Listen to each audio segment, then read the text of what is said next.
Good afternoon, everyone. Welcome to the PlanIt webinar series. My name is Angela Torres, and I'll be facilitating the webinar today.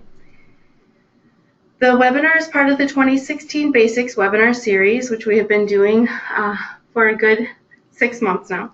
PlanIt is the Council's effort to provide educational opportunities for the 2040 comp planning process, and we are continuously posting new resources and events on a variety of planning topics. I'll talk a little bit more about upcoming events at the end of the webinar today. If at any time during this presentation you have any questions, please post your questions on the side of the webinar at the control panel. Sorry, just 1 second, guys. Working with some technical difficulties. Okay. If you have any questions during the webinar, please post them by using the webinar's control panel. We'll save all of those questions for the end for a Q&A session, and we'll get to as many of your questions as possible. Today's session is Comprehensive Planning for Solar Energy Systems. This webinar provides guidance on how to protect and develop access to direct sunlight for solar energy systems while emphasizing the importance of measuring and mapping solar resources and integrating this information into the comprehensive plan. The session will provide direction for ensuring that solar energy development captures community benefits and integrates within the community's comprehensive plan. This session will also describe how solar energy systems can be assessed as a resource, explain the market conditions of solar, discuss the different types of solar technology, and address value-added examples of solar policies and strategies. Let me briefly introduce you to the presenters for today's webinar. Eric Wycheck. Hello, everybody. Is a senior planner and sector representative at the Metropolitan Council, working primarily in Anoka County, but he also works with some Ramsey and Hennepin County communities as well. Eric also works on projects related to sustainability and resiliency across the council and for the region. Brian Ross. Hello, everyone. Is a senior program director at the Great Plains Institute. Brian has over 25 years of experience working with local, regional, and state governments on sustainable development efforts addressing energy, land use, transportation, water, and natural resources. Brian leads the Institute's efforts to accelerate the development of local renewable energy resources, specifically working to transform local policies and regulatory standards to accommodate the rapidly growing solar energy industry. Brian helped develop Minnesota's award-winning Green Step Cities program, and he has provided direct assistance to dozens of local governments through the Minnesota Solar Challenge and the Grow Solar Partnership. Eric, I'll turn it over to you to begin the presentation. Thanks a lot, Angela. In order to discuss solar energy systems and comprehensive planning for communities within our 7-county metropolitan area, we really need to start with the Metropolitan Land Planning Act. The Act specifies requirements for comprehensive planning for the Twin Cities region. The statute requires a comprehensive plan element for the protection and development of access to direct sunlight for solar energy systems. Previously, it had been difficult for communities to plan for solar because market conditions for solar were new, and it was difficult to quantify a community's solar resource in any meaningful manner. We now have a much better understanding of the changing market conditions, and we now also have a method to quantify a community's solar resource. This new information makes it a lot easier to satisfy the statutory requirement in this current round of comprehensive planning. This webinar will explain how this requirement can be expressed and enhanced in your comprehensive plan update. To help plan for solar energy systems within a community's comprehensive plan, we will highlight 2 requirements in the statute: planning for solar resource protection and planning for solar resource development. The solar resource protection element relates to assessing the community's existing conditions for solar, or in other words, its solar potential, while the solar resource development requirement applies to desired conditions, or in other words, the policies and strategies that plan for the development of the solar resource. A recent project by the University of Minnesota has made this calculation of the solar resource a lot easier, and this will help communities satisfy that solar resource protection portion of the statute. The Minnesota Solar Suitability Analysis Map was a project that was led by GIS graduate students at the U of M.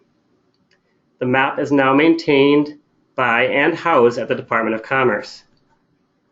The project really aimed to map solar potential on a large scale across the entire state of Minnesota using LiDAR data and GIS technology, with the goal of providing free and open source tools to communities. The map has been nationally recognized, and it is a unique resource for our region. The 1 square meter map scale can allow for site-specific assessment of solar potential, but for the purposes of comprehensive planning, the map will help us assess the solar resource potential for every community within our 7-county metro region. The Metropolitan Council will be providing a solar resource map and a calculation of each community's gross and rooftop solar potential within the Community Pages section of the online local planning handbook. We are currently developing these community solar maps. We hope to have these available for you in January of 2017, and we will let you know when it's available.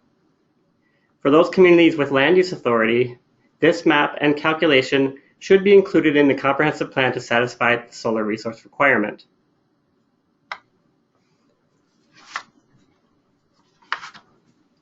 Some communities may ask how the map demonstrates protection of solar resources. Well, the map satisfies the solar resource protection requirement because it averages the solar resource hourly over the period of a year, and the map takes account of shading, which will provide a degree of accuracy needed in calculating the community solar resource. By calculating that resource and expressing it in the comprehensive plan, a community can better shape a policy or policies to ensure the development of the resource.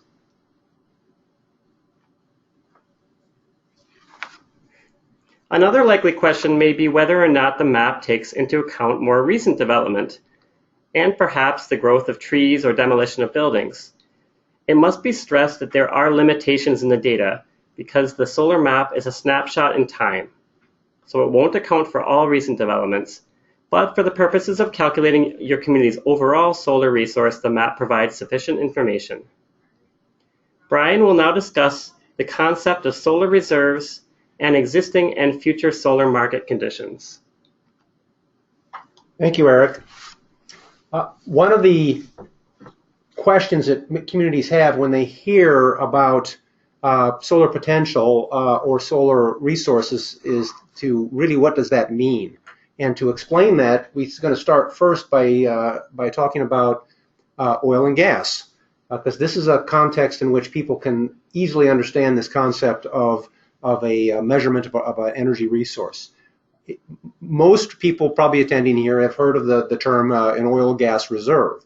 And what we have on screen here is a definition of what an oil and gas reserve is as written by the Securities and Exchange Commission.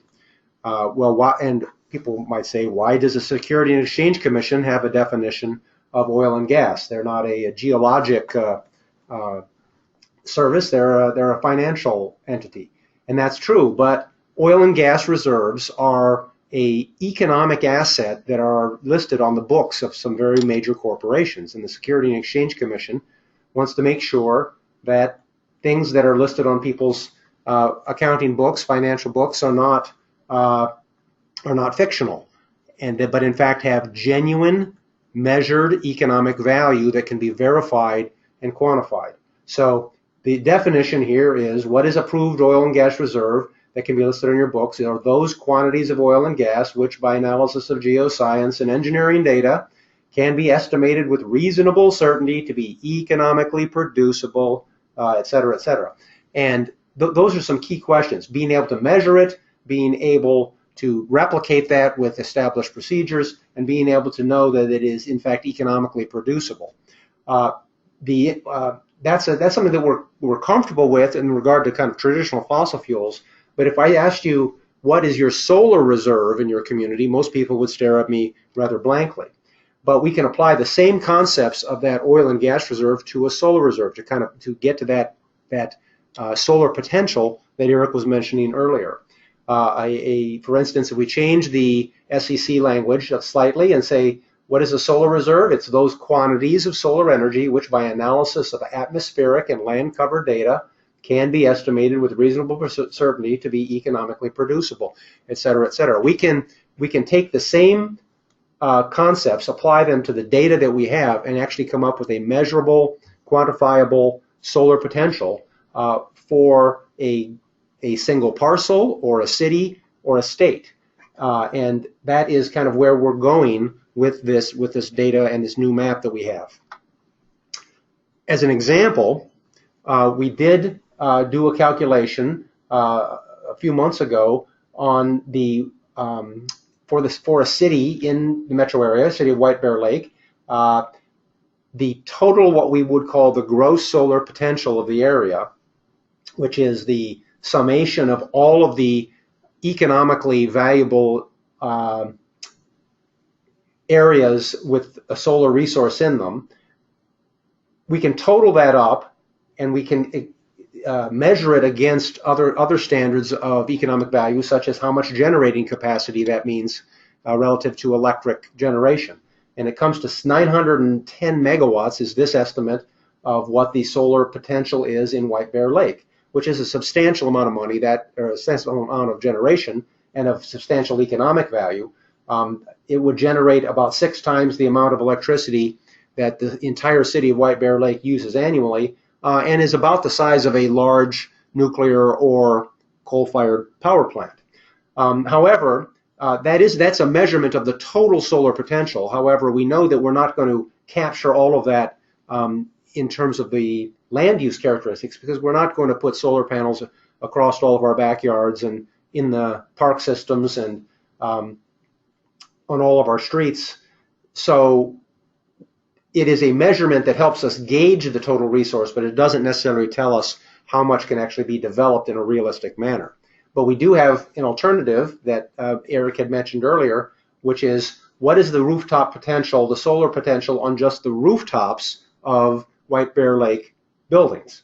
And we can clip this resource to those buildings. We can look at what is the portion of those roofs that actually has an economic resource and total that up as well. And in this case, you can see that the rooftop solar reserve, or the solar potential, is 113 megawatts of generating capacity, or about an amount that's equivalent to generating 76% of the electricity used in White Bear Lake annually.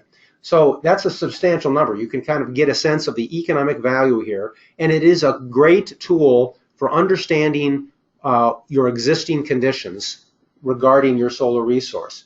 Before you can make a determination about what you want to have happen in your community for solar development, you really have to know what is a reasonable amount of solar development that can occur. We have some cities that have set desired goals, for instance, of they want to generate a certain percentage of their annual electric use through on-site solar generation. Well, what is a reasonable number? This is something that can help you understand what a reasonable number is. In the city of White Bear Lake, which does not have a lot of commercial industrial development, and the energy intensity of the community is a little bit lower, that 76% number is probably fairly high amount. In a city with more commercial industrial capacity and a greater energy intensity of use, such as the city of Minneapolis, that percentage for rooftop capacity is probably going to be closer to 25%. But nevertheless, this is a number that's useful for communities in understanding their resource and in setting their desired conditions of what they want to see with future development of solar. One of the reasons that we talk about this is, of course, the change in the market conditions between what happened, where we were at in the last round of comprehensive planning and where we're at this time. Since 2008, the previous round of comprehensive plans, the rooftop solar market, what we call the distributed solar market, is the cost of installations has gone from approximately $9 a watt down to $4 a watt, or a 54% reduction in cost. That has driven a very large expansion of the development market nationally. We've seen an 800% increase in rooftop installed capacity over that time frame, and we are expecting future cost declines that are forecast and in a continuation of new expansion of this rooftop capacity. This means that this form of development is something that most communities are starting to see already in their consideration of development in their community, and it will accelerate into the future. We have a similar situation with a different form of solar development, or what we would call principal use or solar farm development, where instead of on the rooftop, the solar development is a ground mount system that takes up and covers land in the community and generates electricity on a commercial basis. Such forms of development are usually, the economic value of such forms of development are usually measured by the cost of a purchase power agreement, and that's an agreement for the owner of the development with a utility or with a corporate entity that they're selling power to. And that purchase power agreement price over the last 7 years, has fallen by nearly 75%. Once again, you can see that graph kind of going down in cost to the point where solar farm energy generation is now cost competitive with many forms of traditional generation. This is having an impact in the Midwest, where we are seeing increasing numbers of solar gardens and solar farms being installed, and consequently there are land use implications that communities will need to take into account when they do their comprehensive planning. This is not something that's going away. These costs are going to continue to come down, and it's likely that we will see substantial amounts of solar farm and solar garden development over the next 5 to 10 years in the metropolitan area. Thanks a lot, Brian. Now, in order to understand the comprehensive planning process and the requirements, we first have to consider the regional policy context for solar energy systems. So what is the council, the Metropolitan Council's role? Well, the regional development framework called Thrive MSP 2040 sets out the vision, the goals, and the policies for our region. Many of you will know this. Thrive MSP 2040 was adopted in 2014 by the Metropolitan Council, and it really identifies those council roles and responsibilities to ensure that the outcomes identified in Thrive are achieved. And one of the 7 outcomes, the desired outcomes identified in Thrive, is that of sustainability. Now, in order to create a sustainable region, Thrive sets out a number of policies and strategies for the council and for communities to follow. One such policy is the land use policy, Building in Resilience. To implement this policy, the council identifies a number of measures for ourselves to lead by example with our own facilities and operations management. But the policy also confirms that the council will provide technical assistance to local communities in the area of resilience planning for the comprehensive planning process.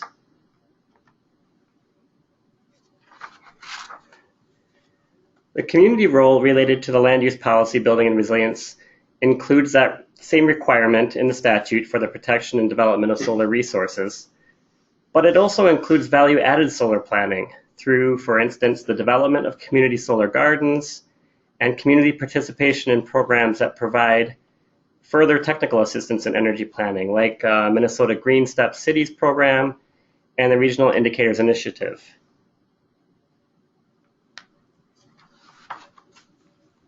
The regional policy context sets the framework for comprehensive planning at the community or local scale.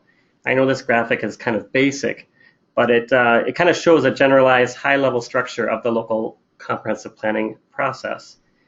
And you would obviously start in your community with looking at those existing conditions. A community then forms your desired conditions, which would include your community's vision, your community's policies that flow from that vision. The final phase comprises the implementation strategies and evaluation to really ensure that the strategies meet the outcomes identified in that overall community vision. Within the comprehensive plan, a community's vision and goals should integrate with all of the required plan elements, which are shown here in green. These plan elements, you'll find them articulated actually in the statute, so they are required to be in your comprehensive plan. This integration confirms that policies and strategies created within each of the plan elements relate back to the overall community vision and goals. Though some communities may opt for a separate resilience chapter or sustainability chapter within their comp plans, we're kind of encouraging a slightly different approach, which I'll show you here on the following slide. Here you see a variation of the previous slide, which really shows the resilience plan element integrated within all of the other plan elements. It can be argued that resilience planning affects all of the plan elements within the comprehensive plan because resilience really relates to a community's ability to persist, adapt, and even flourish in the face of disruption and change.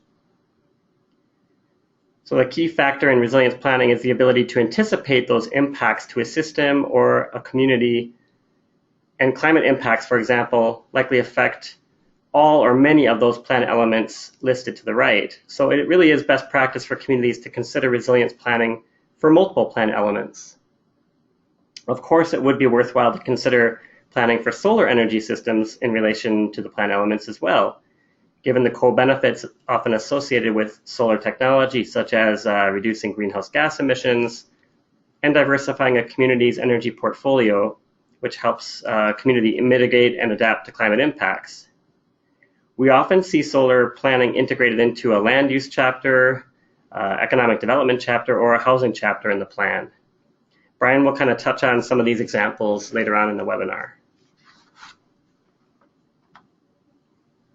As stated previously, in order to fulfill the Council role of providing technical assistance to communities, the Council will provide this community-wide solar resource map for every community, along with that gross solar resource and rooftop solar resource calculation. For those communities with land use authority, we will expect those solar calculations and the community solar map to be included in the comprehensive plan to satisfy this requirement.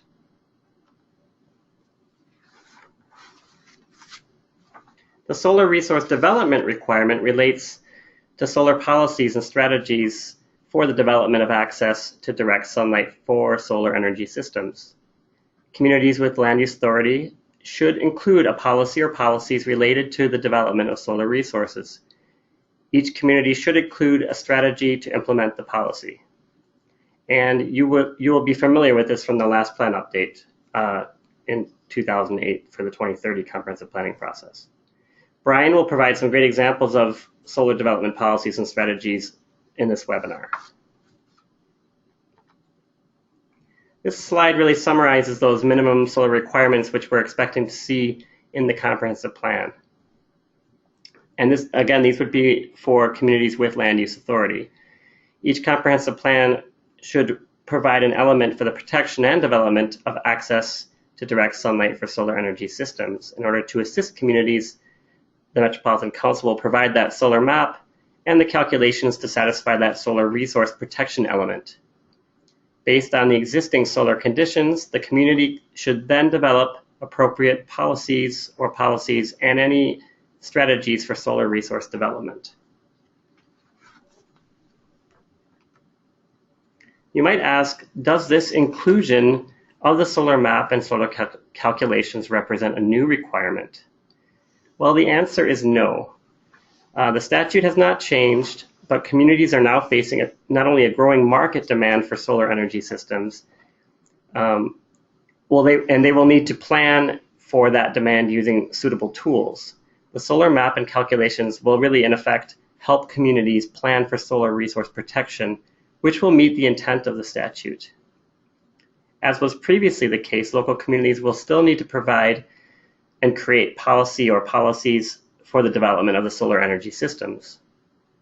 Many communities included policy statements in the previous round of plan updates, but communities will now be better prepared to create locally appropriate policies for the development of the energy systems, given the tools provided. You may also ask, do communities need to develop a certain amount of solar energy resource? Well, the answer to that question is no. There is no requirement that a community specify a minimum amount of solar resource for development. That exact policy language and any implementation measures that flow from that are really at the discretion of the local community, because each community will have its own particular vision and its own needs.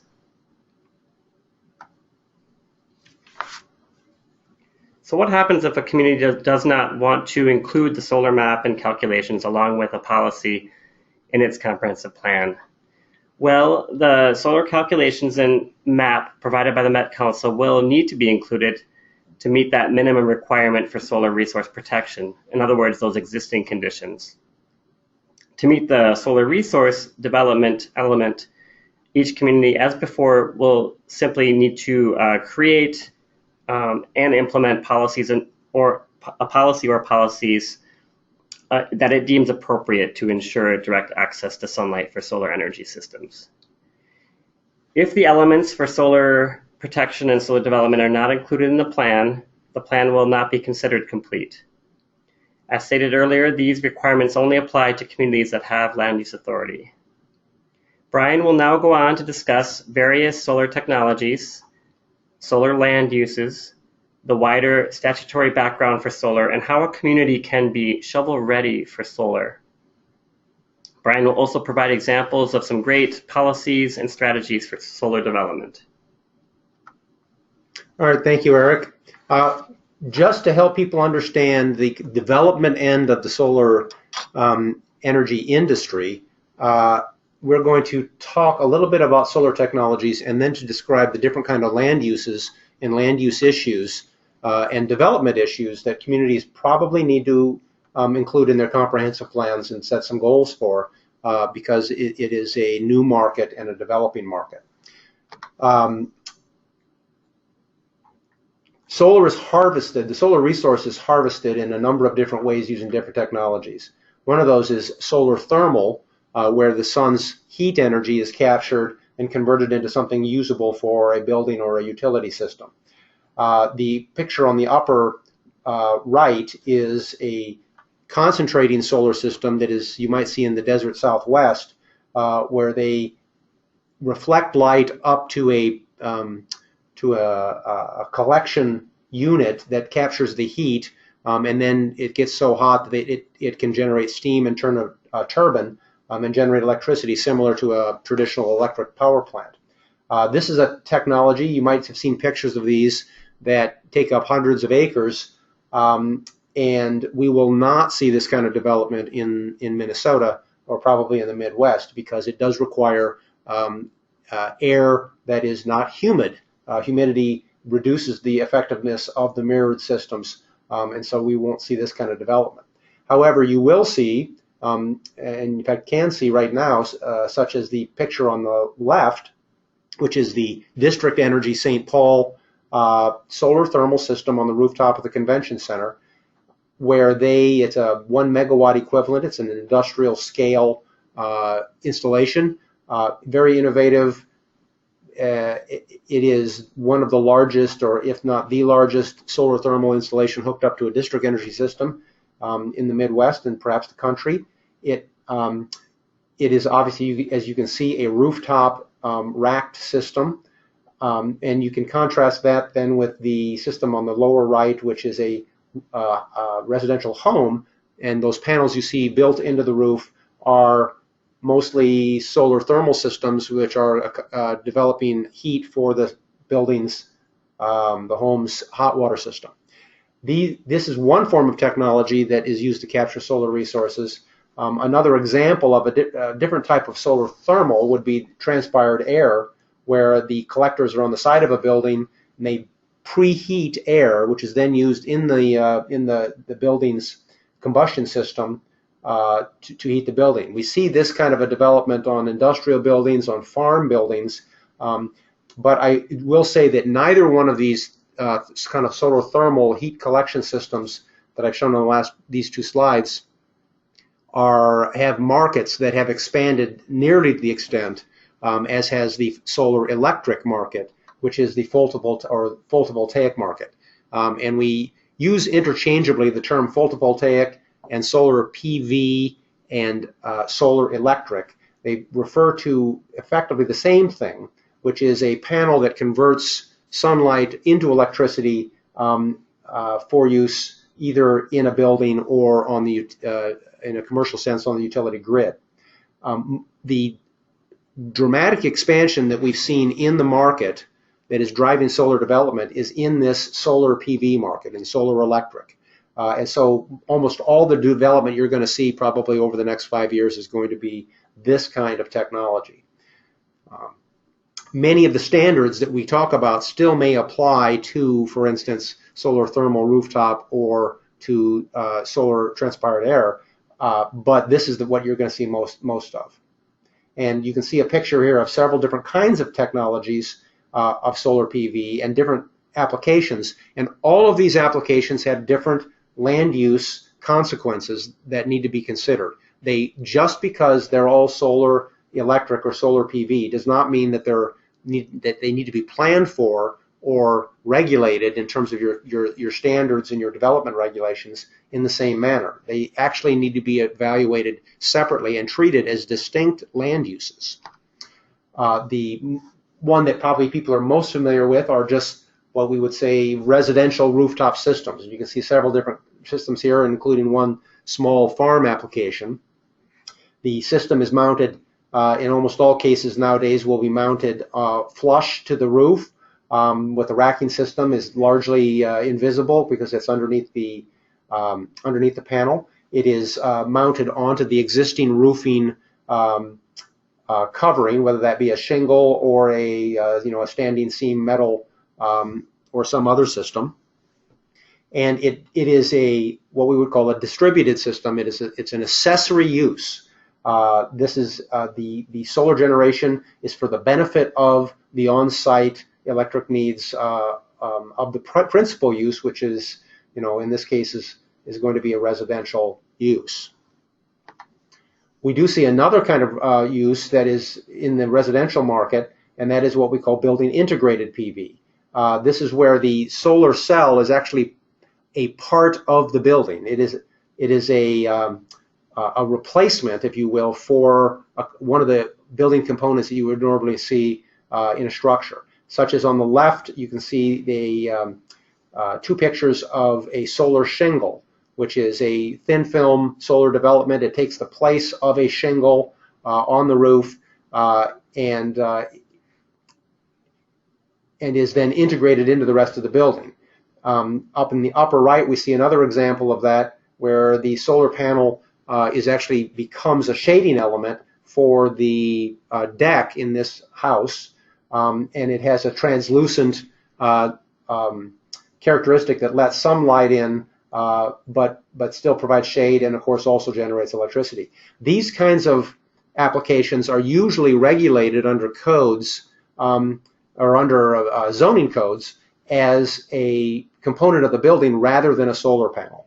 So there is maybe an important distinction that you need to take into place. And I did include another picture there down at on the lower right, which is something that was just announced last week. Elon Musk with Tesla came out with what the company is calling their integrated solar roof, where they replace the roof with a product that looks like a roofing element, but is in fact a solar shingle. Those are 4 examples from their website that all generate electricity and that take the place of the tile or the asphalt shingle that would normally go there.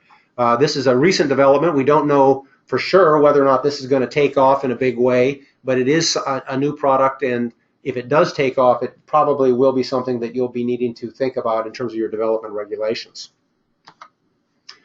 To move on from residential installations, you have commercial rooftop installations. We have 2 examples here. These are usually larger than residential rooftops and are usually installed on flat commercial roofs. These systems are relatively small commercial systems that provide only a portion of the building's load. The one on the right is a 30 kilowatt system on a roof in Duluth. The county office building actually it has a white roof and an installation, ballasted installation of solar panels. The one on the left is a slightly different kind of installation on a slightly different kind of roof, but there are techniques to install solar panels on commercial roofs of almost any type.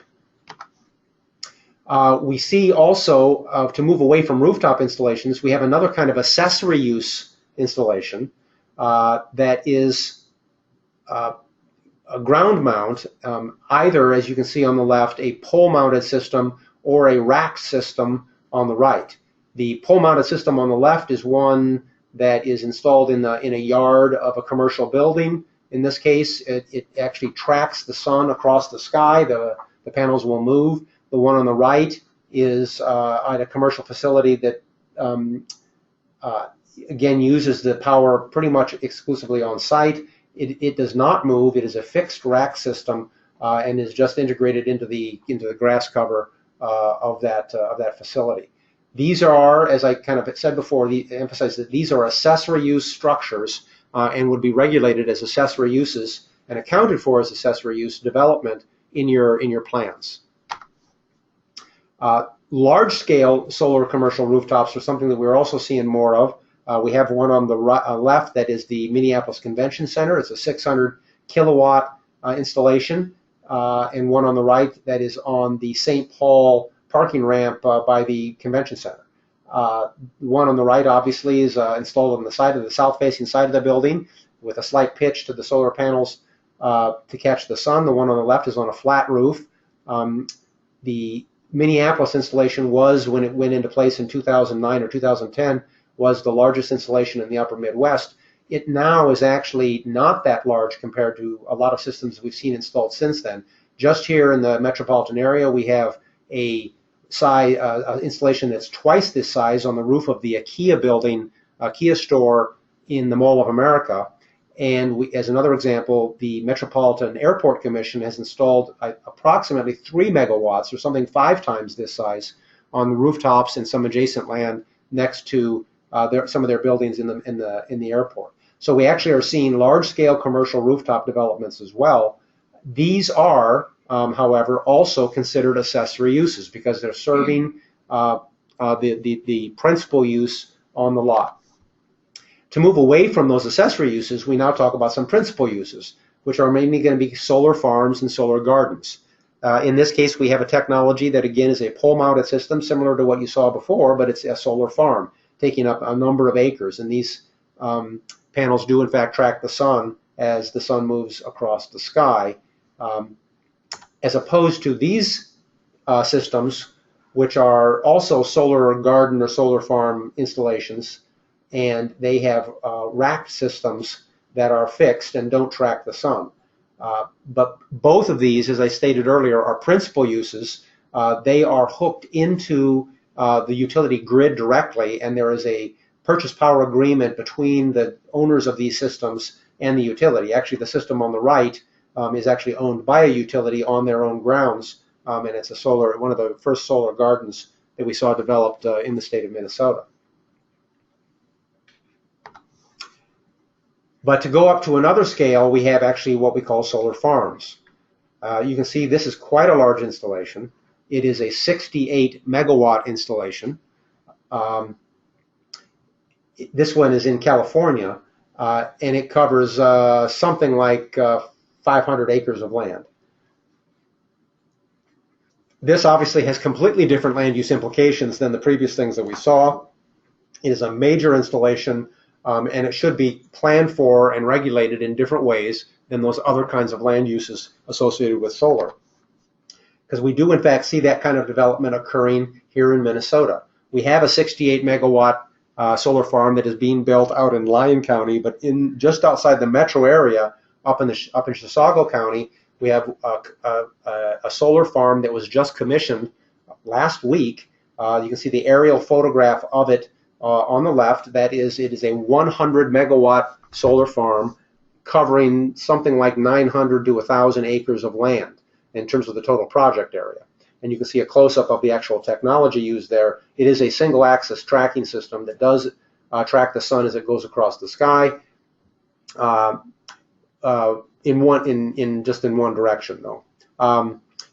This obviously takes up a very large amount of land and is something that demonstrates that this is not. This is a market that is currently being developed in Minnesota. XL Energy, which owns the system here pictured, or rather they have the purchase power agreement and to buy this power from this for the next 25 years, they are planning to develop over the next 15 to 20 years approximately 2,400 megawatts worth of solar energy. Not all of it in solar farms. There's going to be a combination of solar gardens and rooftop and solar farms, but still we are looking at something like at least 15 more size developments like the one you see on the left, probably over the next 30 years, depending on the deployment strategy that the utility ends up selecting. So what does this mean in regard to land use categories in the comprehensive plan and zoning categories, as you might see in your development regulations? What kind of land use categories should you think about when you're thinking about solar development? Well, generally, we would say that solar land uses or solar development does not need its own land use category. It would fit into another land use category, but it doesn't fit easily into a single category. Some people have asked, well, is it an industrial land use? Do we put it into our industrial category of lands in the comprehensive plan and in our industrial zoning districts in the zoning? Not necessarily. The different communities will put it in different places. The typical places that it fits as a accessory use is going to be, of course, where other accessory uses typically are used. So a solar accessory use is going to serve an existing use on site, and it should be included as a permitted use in your zoning and identified as a permitted accessory use in your plan for any place where there are buildings. If you're going to allow buildings, then you're probably going to have a demand for solar accessory uses, and that's where you would want to address that kind of development. Solar principal uses, on the other hand, fall into several different land use categories depending on which community you're in and how you define your land use categories. We typically see these either being fit into an agricultural or an industrial land use category, although we have seen some other categories used, such as communities that might have a separate category for things, some special use like a closed landfill, which is a very ideal site for doing solar principal use development. It's where you can't do other kinds of development very easily, but a solar use will actually fit on a closed landfill fairly easily, and it creates an economic use and an economic value for that property that you wouldn't have otherwise. Similarly, for buffer land that might be around an industrial use or a sewage treatment plant, such as the Met Council uses, they have used the buffer lands around their sewage treatment plants or wastewater plants as locations to install a fairly substantial amount of solar, and are looking into actually doing more because it's an ideal land use for those areas where you don't want to have housing or people, and solar panels don't really care what it smells like. So that's the kind of considerations you need to make when you think of solar principal uses. What is most appropriate for your community in terms of the land use category that you're going to use for your comprehensive plan, and also what kind of zoning districts you might want to consider allowing solar principal uses as a conditional use in once you get to implementation. I now want to talk a little bit about how existing state law affects the ability of communities to plan for and implement solar development in their communities. There's a number of different statutes where communities can look to for enabling legislation. Eric has already gone over the Metropolitan Land Planning Act, solar planning requirement, so I'm not going to repeat that one, but we do have solar development and the authority to regulate it and to protect it in the zoning authority for cities and counties, in subdivision for cities, in the solar variance, in the variance statute. We have a solar easements statute. We have considerations for power plant siting and when the state exempts solar development from local controls, and property tax exemption and production tax as well. So just to kind of touch on those and to give you some ideas of specifically where those ordinances are located in statute, both for counties in 394 and in cities in 462, the statutes specifically enable the regulation and protection of access to direct sunlight for solar energy systems, which is the identical language that is used in the Metropolitan Land Planning Act statute. This is shorthand, or actually a longhand, a description of solar resources. So a municipality may, by ordinance, regulate solar resources and solar development, is the way you would read the statute. And that kind of just specifically enables you to do this and actually encourages you to. A similar statute that we have looked at, that the communities need to look at because it relates to the zoning function, is the way that solar resources are written into the variance statute. Inadequate access to direct sunlight is explicitly considered to be a practical difficulty. What this means is that if you have a homeowner or a business that wants to install a solar energy system on their property, but it is in an area that would not be allowed for accessory use development, such as a side yard where your ordinance might preclude accessory use development, accessory uses, or a front yard, or even, for instance, if they wanted to install a system on the rooftop in a manner that wasn't allowed under the zoning ordinance. If that person, that business or residence owner, could demonstrate that without being able to develop at that location on their lot, they would not have access to direct sunlight for solar energy systems, communities are enabled to grant them a variance for that merely on the demonstration of inadequate access. You're not required to give them a variance, but it does enable you to do that. And that's kind of one of those enabling legislation components that communities need to be cognizant of, and also to kind of recognize the preference for this kind of this kind of development that's given in the statute. There is also a statute that allows communities to protect solar development through the use of an easement. This would be obviously across a piece of land that would be adjacent to the site where the solar system is being installed. There is a enabling language in statute for communities that want to allow this easement to be put in place. It is not an automatic enabling. You have to specifically say in your ordinances that you're going to allow for solar easements to be used. And there's a description, the required contents of the easement and of the process are laid out in there in Chapter 500, Section 30, Subdivision 3. Solar easements do have some limited viability in regard to protecting solar resources, but it is an enabled statute and an enabled tool for local governments to consider. We have a number of questions have been raised, particularly around solar farm and garden development, about when the state has jurisdiction over the environmental review and permitting and when the cities or counties do, when the local governments do. There is some specific language around that in the Power Plant Siting Act and statute.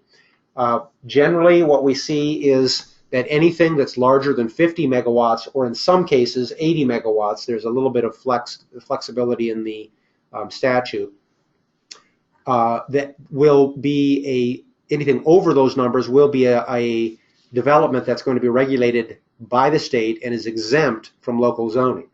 Now, a 50 megawatt development is a very large development. That's something that's going to be around 250 to 300 acres of land. So it is a fairly substantial development. There has been some discussion, and there has been actually in previous years legislation proposed that would lower that number from 50 down to a smaller number, where the state would take over jurisdiction of the land use and environmental impacts of that development.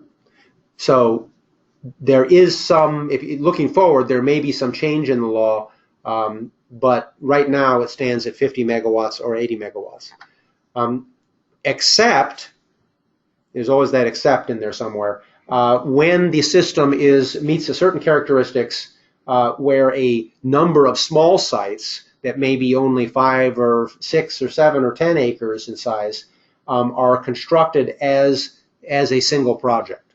And of course, communities are usually pretty familiar with housing projects that get phased in over time, but have to be considered as a total project rather than a series of projects.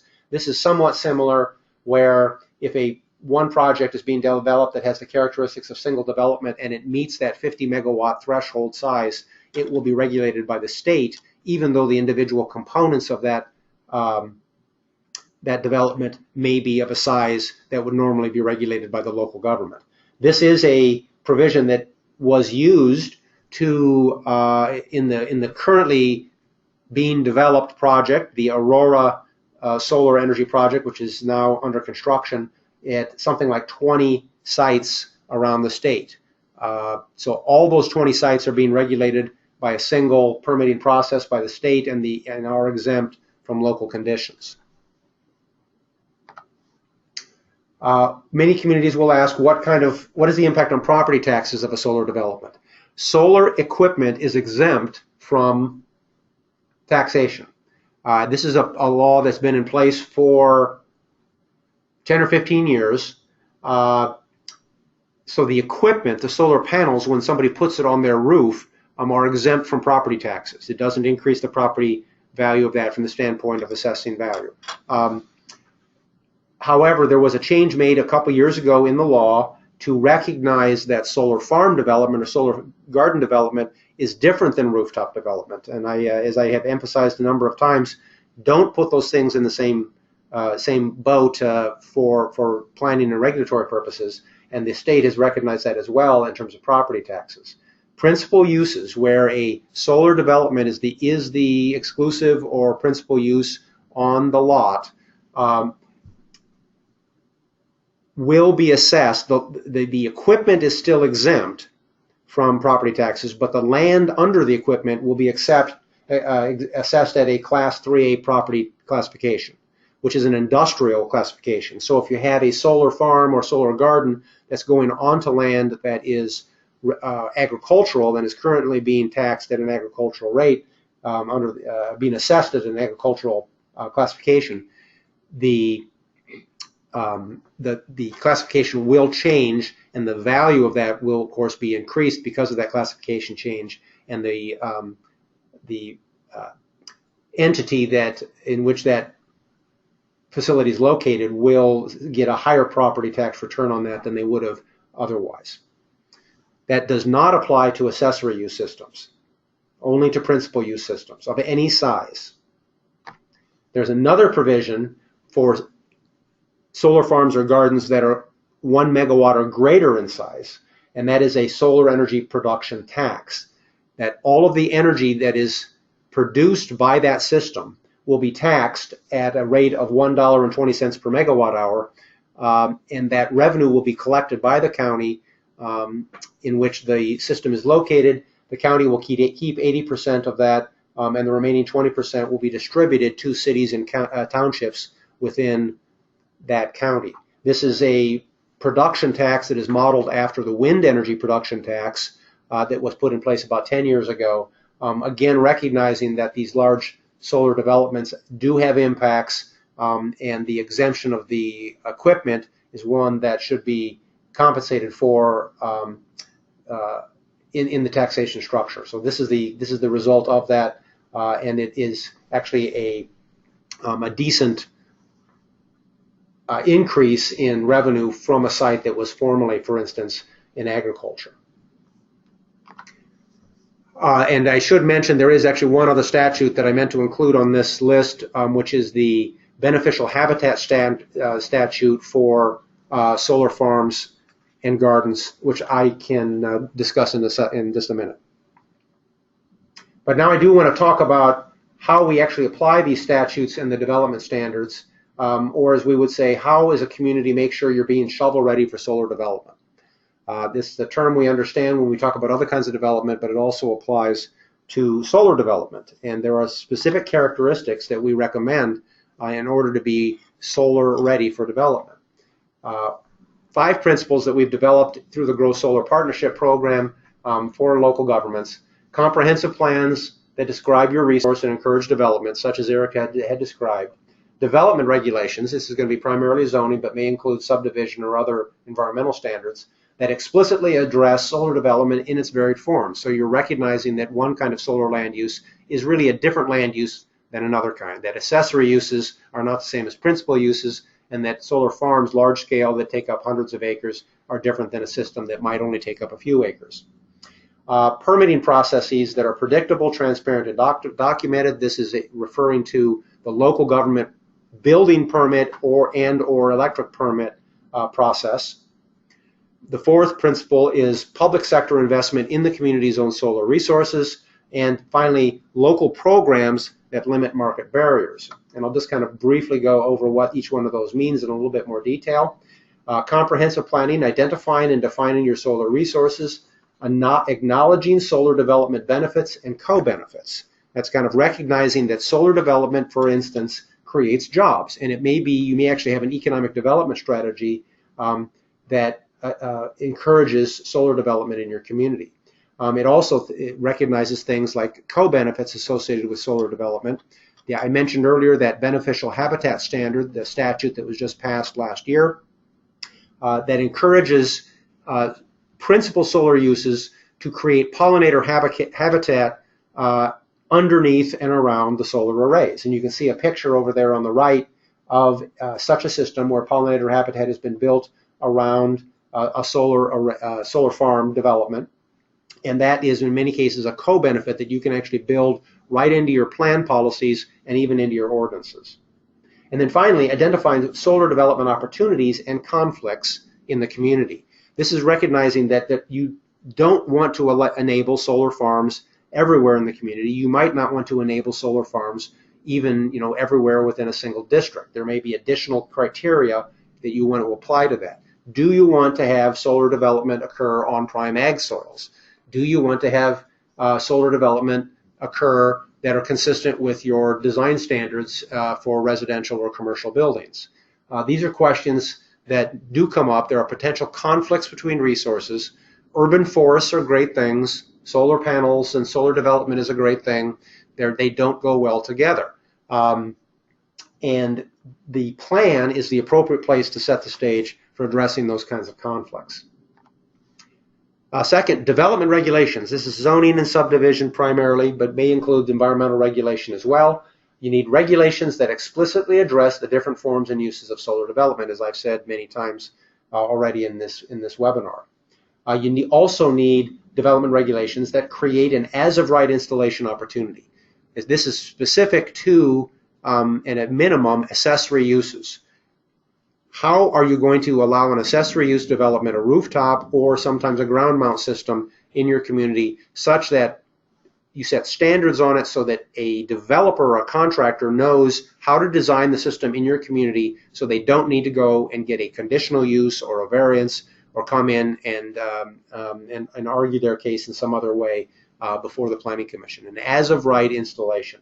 There's a lot of different ways to do this. And we do have some model ordinances that can provide some guidance on how that happens. Different communities will take different tacks, but the important thing is to create that as-of-right installation opportunity. Finally, setting clear and predictable standards for balancing solar with other resources, such as are you going to address potential conflicts with urban forest? Are you going to address potential conflicts with historic resources? Or, as I noted earlier, farmland or community character? And then finally, ensuring in your ordinance the capture of desired co-benefits. We have communities that have built into their ordinances requirements that solar farms must use the beneficial habitat standard that the state, the voluntary standard that the state created, but which the local government can make mandatory or that can encourage if they want to see that happen in their community. Third is the permitting practices, where we have principles of the reason we want to address permitting is in order to reduce the time spent by the contractor on acquiring permit and reduce the unnecessary time conducting inspections or reviewing permits by the city staff. You want to make the permit process transparent and predictable to both people on both sides of the counter, so that when somebody comes for a permit, the city official and the contractor both know what needs to be put on the table in order to get a permit. You need to ensure the permit process reflects industry best practices, which is a way of saying that what one community does should be approximately similar to what the next door community does. And finally, to establish a permit fee that appropriately covers the costs of administering the permit. And this is something that can be a little bit difficult because there are some communities that have a very simple process and some that have more complex. We would advocate that the permit process in most cases for accessory use development is going to be should be a straightforward one, and one that doesn't take a lot of time and effort because there are a lot of best practices that you can look to and reduce uncertainties. The fourth principle is public sector investment in the community's own resource. This is where the city or the county would put solar onto one of its buildings for the benefit of reducing the energy use at that and helping taxpayers, also demonstrating the viability of the resource and kind of walking the talk. If you're going to put it into your ordinance, you should probably be doing it yourself. And then finally, programs that help limit market barriers to solar development. Communities do a lot of this kind of work. Most communities have some kind of economic development programs that they put in place. There are communities that do education efforts around different kinds of resources. For instance, how to protect water quality in your development, how to capture benefits of certain types in the development process. These are things that also can come into play for communities to encourage solar development. You can become a conduit for information. You can become a conduit for financing for projects or workforce development. A number of communities, for instance, have enabled PACE financing, or that's property assessed clean energy financing, in their community that will enable energy efficiency and renewable energy to be developed much more easily and in the community, and it helps remove financing market barriers to that development process. And the more that you have a program in place to help development within your community, as you know very well from other kinds of programs, the more you have these programs in place, the more you can actually shape how solar development occurs in the community. If you want it to have a certain way, happen in a certain way, and you have them use a financing program that you are in control of, you can make more requests of them in terms of making sure that the development occurs in a way that's consistent with your community character and your community ideals. So Eric had mentioned that we were going to talk a little bit about the future, about desired conditions. We have developed for a number of examples of how different kinds of communities can address solar development in their goals and policies. I have three policies here, three goals that relate to the distributed solar development that may occur in your community, which is the accessory use. We typically see rooftop and ground mount systems that serve other existing uses. We have an example, for instance, that says the city will encourage development of distributed solar energy systems that are in keeping with the community's character and use community solar resources. This is kind of trying to balance between that issue of community character and how a solar installation on a roof or a backyard might affect that character, but still encouraging the development. Similarly, we have one that says the city supports the development of zero net energy buildings and the use of local renewable and energy efficiency resources. This is it doesn't actually mention specifically solar, but it is a concept that we're probably going to see more of, this concept of zero net energy buildings. Some states are actually building this into their energy codes for ultimate implementation. And obviously, if you're going to have a zero net energy building, you need usually some form of generation at the building, and that would, in most cases, be solar. Similarly, we have an example where the city sets a solar energy goal. This example shows a 10% goal for solar development that would, or a goal that would, for solar development that would generate 10% of the community's total energy use from on-site renewable energy development.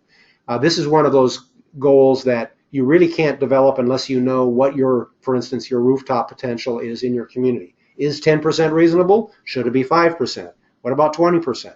You can make those choices if you know what your standard is, and then it allows you to kind of set a pro-solar goal if that's what your community wants to do. But similarly, we have some examples here for not accessory use development, but for solar farm and garden development. The city encourages the development of community solar gardens on lands outside the MUSA, and that retain community character and capture co-benefits, such as pollinator habitat. That's a goal that kind of captures a whole lot of things into one goal, but it does provide a foundation for guiding development regulations and letting the development industry know that you want to reserve lands inside the MUSA primarily for housing development or commercial development, and you would rather see solar farm and garden development occur outside the MUSA. Similarly, the second bullet point specifically calls out one of those development opportunities and says the city will develop solar resources on its closed landfill sites and buffer lands around industrial uses.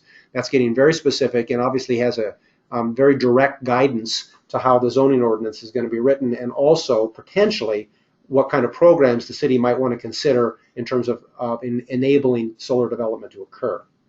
The third bullet point is one that is a little more directed at rural areas, where we wrote it as a county example. The county supports the use of local solar resources, but discourages utility scale solar development that diminishes, and I gave two different items here, preferred agricultural use of prime soils, or which conflicts with rural residential priorities. These are the two things that have come up in solar farm development that have been the most contentious, and setting the stage for addressing this in your community as a specific goal is something that can help direct the development community and also guide ultimately your implementation of your zoning ordinance. So some of the questions that we hear when we talk about these goals include, well, gee, does every community have the same type of goal, or do they vary depending on the type of community that you are? We have a number of different categories of development community in the Thrive 2040 plan. And the answer is yes, the type of community you are greatly affects the kind of goals that you're going to develop. An urban center community is going to consider very different issues than will a suburban edge community or an agricultural community. Some of the examples that we've given include, here's several from different kinds of communities. An urban goal, for instance, may be specifically to addressing the potential conflict between urban forests and solar development, usually going to be accessory use solar development. The second urban goal talks about how do we make sure our renters and our businesses that lease, that don't own a property in order to do solar development, how do we ensure that they have access to this local resource? And this says the urban goal is to create a community solar garden opportunity for residents and businesses in the communities. And this can take a lot of different forms. We actually have a couple of examples of this that are currently underway, where a city has in fact developed a community solar garden on one of its own properties for the benefit of businesses and residents in the city in order to make sure that that opportunity exists. Suburban goals that you might see, encouraging residential solar development that maintains community character, recognizing that there are sometimes design standards that need to be met and that should be considered in accessory use solar development. Similarly, we have a goal here that we wrote as a suburban goal, but it could actually apply to a lot of different kinds of community types, increasing the energy resilience of critical facilities, such as police, fire, hazard response centers. A growing movement in resiliency at the local level is to use solar development, usually coupled with storage, as a backup power source that will either replace or complement the kind of diesel-generated backup systems that you have at these facilities for emergencies. And it has the added benefit of being able to use that same system every day of the year to help supply energy for the building. But this is a resiliency goal and one that we have seen some communities considering as something that they would like to see moving ahead, at least over the term of this plan. Finally, we have an agricultural goal that again talks about giving priority to solar farm development on marginal farmland rather than prime farmland. One question that Eric had already developed or already mentioned earlier is, well, we don't have a solar chapter or a resiliency chapter to our plan. Where do we put these goals and these desired conditions? And the answer is they can go in a number of different places. The economic goal example there is you want to use, it can go in your economic chapter to increase the use of local energy resources to capture job creation opportunity and diversify economic base. We have a housing goal that says by 2030 all new housing will have solar generation or is built to a solar-ready building standard. And finally, a land use chapter goal encouraging solar garden development on closed landfills and brownfields. Some of the strategies that you might consider, we could give you a list of pages and pages of potential strategies, but we spared you that and only given you 5. Some of these, again, go to specific kinds of goals, but some of the examples are, and this is one the top one we recommend that almost every community adopt, which is adopt a solar zoning and permitting, or adopt solar zoning and permitting best practices for accessory use solar development. Similarly, you can actually become, in the second bullet point, certified as a solar-ready community under the Department of Energy's SolSmart program, which I'll describe in just a minute. A third bullet point is, as I kind of mentioned earlier, having the community participate in a community solar garden project. And this is something that's called out as an option, being encouraged in the Thrive 2040 plan for the city's public facilities, or sponsoring a community solar garden development on a public building or land. Finally, I mentioned earlier the PACE program. This is one of those strategies that is fairly easy to adopt for almost any community. In fact, a lot of communities in the metro area already have this option at their disposal to enable, and if you already have it, to promote PACE financing for local energy efficiency and solar energy projects on private buildings. Thanks a lot, Brian. That's a lot of very useful information and examples for us to ponder. I'm going to provide a little bit of some resources here. The Metropolitan Council obviously encourages communities to plan for adaptation, mitigation, and resilience to climate impacts as part of the comprehensive plan update. Your local government may already be addressing sound planning practices that will have a positive effect on the community, but the local planning handbook is a great resource, especially that resilience section. In the local planning handbook, it offers ideas, planning analysis, and technical resources to integrate sustainability and resilience planning into your update. The handbook also expands the resources available to address the Metropolitan Land Planning Act requirement regarding that solar requirement. We have a lot of information within the handbook on alternative energy resources as well. You'll find attached to the webinar a couple of great resources. There's 3, I believe. One is a Planning for Solar fact sheet, which kind of incorporates a lot of Brian's his example goal language and policy and strategy language. There's also an integrating resilience planning fact sheet attached as well, along with the Minnesota Solar Toolkit, which Brian will discuss in a moment. And again, through the handbook resources, you'll be able to surpass those requirements and get more out of your plan if that's what your community wants to do. The list here is just a summary of helpful information that you can find within the handbook. And as Eric mentioned, there is a Grow Solar toolkit that we have developed through the Grow Solar Partnership. For 4 states across the Midwest, we developed a kit specific to each one of these states. Obviously, Minnesota is the one that people would want to refer to. This is available at the growsolar.org website down there on the bottom. We are actually in the process. We've had these things in place for 2 years. We developed them 2 years ago, and we are in the process of updating them with lessons learned over the last 2 years, and to incorporate, for instance, some of the new legislation like the beneficial habitat statute that I talked about earlier.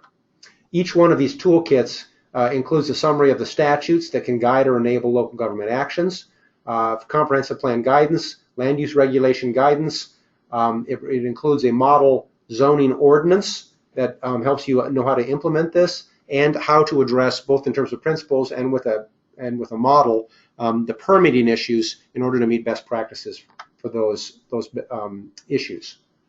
Then I also mentioned the SolSmart program. This was launched just last spring. It is a certification program that the Department of Energy put in place. If you enter this program, and it's a fairly easy process to enter it, you can take advantage of technical assistance, 100 hours of technical assistance for each community from the National Renewable Energy Lab. This is very valuable. They can help you on everything from some of the planning and zoning issues to the permitting issues to financing to other forms of program development that you might be interested in doing. And it's a fairly easy process to get into. We already have about 12 communities in the metropolitan area that are participating in it. Also, if you participate, you will have the opportunity to work with a full-time solar advisor staff person that's going to be available.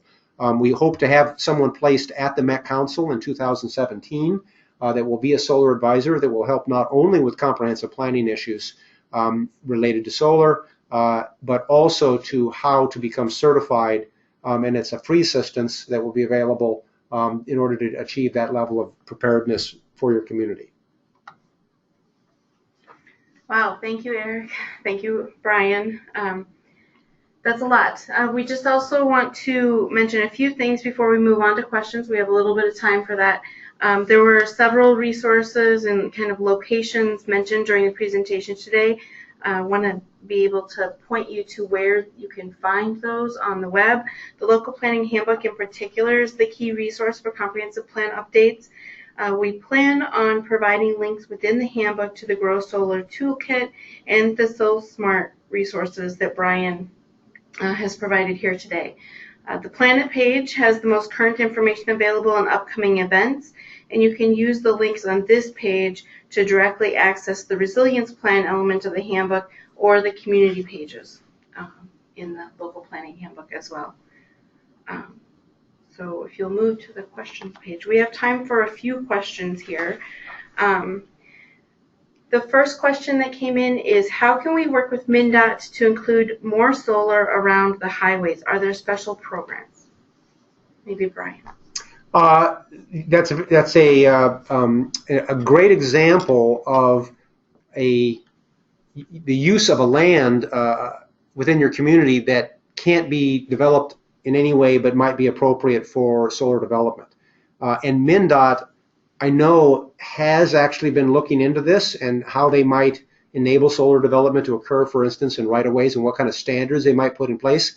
I don't actually know what the current status of that is, but it is something that communities should think about and perhaps make a direct inquiry to MnDOT about what the status of it is and whether or not it's an option. Okay, thanks. Are there examples of comp plan language and ordinances related to solar access and urban forests? We did provide, of course, an example of a couple of goals that can lay the foundation for doing that. The ordinance language would be a little bit more specific to a community. We generally, as a best practice, recommend that people not cut down trees to put up rooftop solar systems, and that's kind of what we state in the model ordinances. However, there are instances where people might want to do that on their own land, and that has to be integrated into your, if you have one, a tree preservation or woodland preservation ordinance.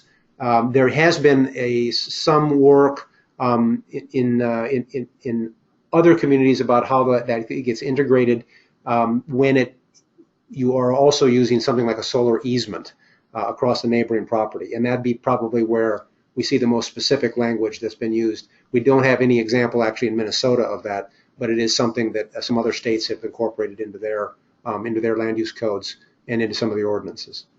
Okay, thanks, Brian. The next question touches on those easements you were talking about.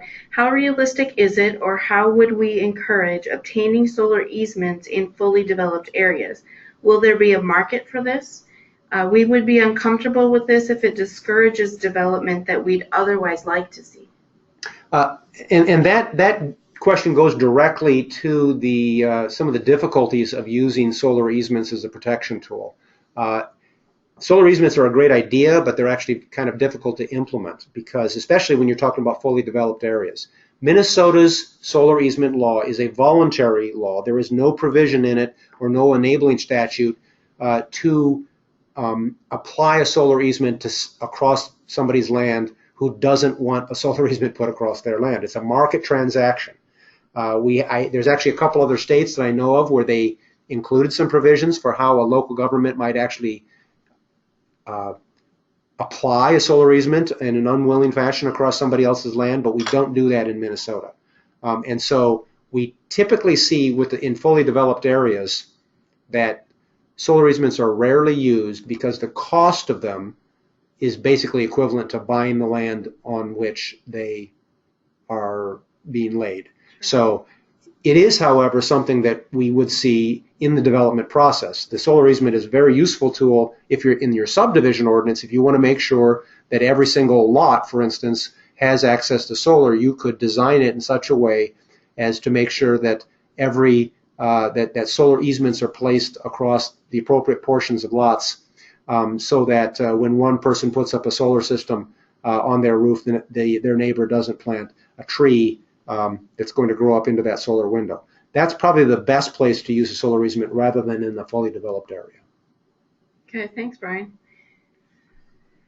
Next question. Some of our residents think solar panels are ugly. Is there a way to overcome this perception, or are there strategies for installing in a way that minimizes their visibility? Yes, there is a way to overcome this perception, or to overcome this, or to use a strategy rather to minimize the visibility or the visual impact of solar panels. The panels, obviously, whether they're ugly or not, it's kind of in the eye of the beholder. That's it's the same thing we see with all issues of aesthetics, and anybody who's dealt with that in their community on other issues knows how difficult that can be. But still, there are examples of design standards where different tools are used to make sure that the panels are integrated into the architectural design of the building in a reasonable manner. That will take different forms in different types of communities. Some communities have simply said that the panel, for instance, cannot be above the peak of the roof. In other words, from visually, the panel would be always kind of within the visual impact or the visual footprint of the roof itself. Some have taken it a step further and say that all solar panels visible from the public right-of-way must be flush mounted, so that it also minimizes the visibility of the racking system. We have seen a few communities that have said only a certain percentage of the roof should be covered in solar, and I've actually seen one community that argued that if a solar is going to go on a roof, it should cover the entire roof because that would be more visually appealing. It does change, but depending on community, but there are examples of design standards out there. Actually, the city of St. Paul has developed a set of design standards that get to there. They have an ordinance provision about visual impact, and they have a design standard about what that means in the context of solar energy. Okay, thanks, Brian. This is a lot of great information, but a bit overwhelming. Where would be the best place to get started? Well, this is Eric. I can maybe cover that one a little bit. The best place to get started, in all honesty, and you probably already know this, is by working on your engagement strategy with your community if you haven't done so already. So in other words, how do you plan on engaging, and when will that occur? Because this can obviously form part of that engagement process. What does your community feel about these sorts of developments? It is a lot of information, and we hope that the resource will be something you can return to. But certainly, kind of gauging your community interest, but also, are some of these policies and ideas around solar, are they politically palatable? Do you have a current ordinance that's already within your community? And if so, does it need updated? One challenge I had, I used to work for a city in southeast Minnesota, and we were getting a lot of development pressure for accessory solar systems, and we didn't have our ordinance was just not able to kind of deal with a lot of the issues around that. So we had to find a new model ordinance to kind of to use and update our existing. So I would say, obviously, my answer is going to be to front load the process because that's what we encourage with comprehensive planning. But I think trying to kind of gauge what you have in-house currently, existing ordinances and regulations, and seeing where the community wants to go, that kind of visioning and goal setting piece. Thanks, Eric. Can you explain the tax implications for communities of solar energy systems on agricultural land? Yeah, and this is something that I did discuss to some extent a little bit earlier. Agricultural land in particular is a little tricky in the metropolitan area, but when a solar farm or solar garden is installed on agricultural land, it is a principal use. It would fall under the provisions of the statute that would require that land underneath the solar panel to be assessed at an industrial classification rather than agricultural classification. That will provide tax revenue benefit to the community by increasing the tax revenues from that because of the difference in classification. If the system is more than 1 megawatt in size, then the production tax would also kick in, and there would be tax benefit to the community, mostly to the county, but also to all of the cities and townships within the county from that production tax. So since there has been some pressure on agricultural lands for solar farm and garden development, that's typically where we've seen them going in the last year. The net tax benefits to the community are going to be positive because there are two different ways, depending on the size of the development, where additional revenue that wouldn't have been realized is going to be realized by the community. Okay, thank you. One more on the requirements, maybe for Eric. If our community was only required to state that it will protect the development of solar energy systems for direct access to sunlight in 2008, why are you requiring more in this round of comp planning? I had a feeling I might get that question. Well, the answer is that we're not requiring more. The statute's always been the statute. It does talk about resource protection, but it also talks about resource development. So previously we had so little information on how to, how do we quantify solar as like a solar reserve, like Brian had mentioned. Now that we have that solar analysis map, we will be providing, obviously we're going to be doing that in-house here at the council and sharing that out to you. So really through your community pages in the local planning handbook, you can just take that map that we produce with those calculations and just put that in your comp plan. Now that map should kind of spur some discussion, hopefully at the community level and with your elected officials in terms of, well, okay, this is our gross solar reserve and this is our rooftop solar, this is our map. What do we want to do policy-wise? There needs to be a policy in terms of what that policy is. Really, it's up to you. You can kind of go as far as you like. Obviously, we want to encourage this, but you do need to, your policy can't just say, hey, we're not going to do anything. It needs to provide for the protection and development of solar, so you need to manage the development. How do you do that? So that policy and implementation strategy needs to follow on from that. So the requirements aren't different. What's different is that we have better information and tools that we can provide to you, and we also have these changing market conditions. Okay, thanks, guys. I just want to mention, that's all the time we have for questions today, obviously. I just want to mention a few logistics for our participants and then pass on information on a couple of events this winter. The first is just a quick reminder that 1.5 CM credits are available for this webinar. You can search the APA website for PlanIt events or just use the number 9114390 for the event and log that into your CM credits. For two upcoming events, the next webinar in our series is Economic Data, What's Out There and How It Can Enhance the Comp Plan.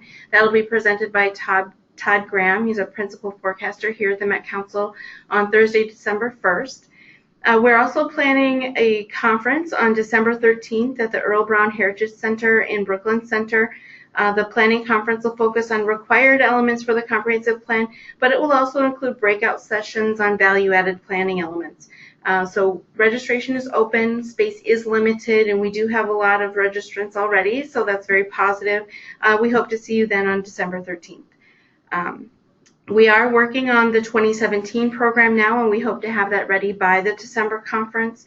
And then for today's webinar, if you'd like to review the presentation again, we will be posting the video on the PlanIt page of the handbook.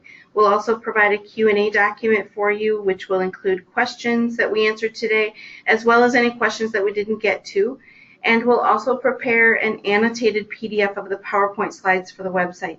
These will be posted within the next week or so. And then just on one final note, there's a short 5-question survey as you're exiting the webinar, and we would greatly appreciate it if you would answer those few questions to help us out with that. If you have any questions or comments on the content of the webinar, please feel free to contact us. Both Eric and Brian are available for questions, and you can find information for your sector rep, which can also help on the Met Council's website. Thank you for joining the webinar today, and we hope you have a good day.